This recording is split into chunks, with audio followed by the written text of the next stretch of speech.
Well, welcome to the second part of the course, which I'm calling Rational Inquiry.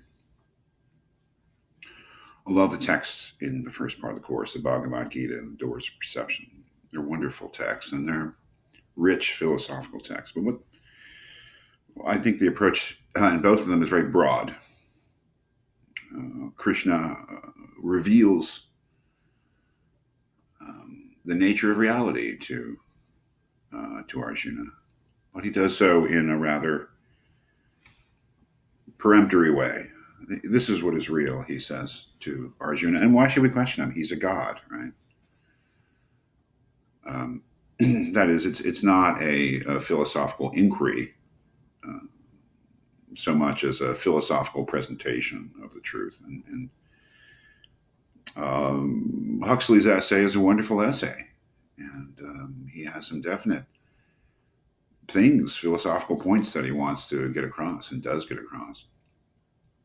But it's not a careful inquiry into the nature of the kind of things that he's talking about, which is fine. Those are the kind of texts they are, and they're wonderful texts. But I thought that a nice way to go after that, very, very broad, big confrontation with reality would be something a little more focused on something particular. And that leads us, I think, naturally to Plato, the ancient Greek philosopher, and in many ways, the origin of Western philosophy in ancient Greece. What we'll be looking at are two famous, great dialogues. Plato wrote in dialogue form, as you either know or will soon find out. And what is he doing? He's asking certain questions and trying to answer them. In the Meno, the question that Socrates, the friend of Plato and character in the dialogue, the question that he's asking is, what is virtue? And he tries to systematically come up with a definition of virtue, find out what it is.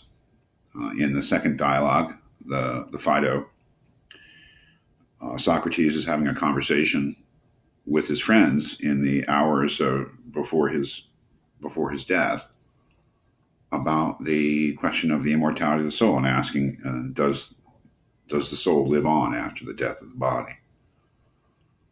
And approaching that in a systematic way. Well, what are the arguments that we have? Are they good arguments for the immortality of the soul, for the survival of the soul after death?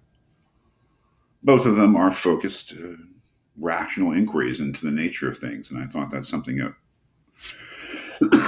philosophy course should do. We think along with the thinker as they try to answer these questions, these more focused questions. It being Plato, it's never that simple because Plato rarely, in a dialogue of any length, only had one thing going. As we'll see, then inquiry into the nature of virtue, which seems to be very focused, leads to a whole theory of knowledge, which is quite startling. And we'll see that the attempt on Socrates' part to argue for the immortality of the soul leads to all sorts of questions about the nature of reality itself and some very strange places that he brings us. But it is wonderful. Plato is a philosophical genius, a literary genius, no question.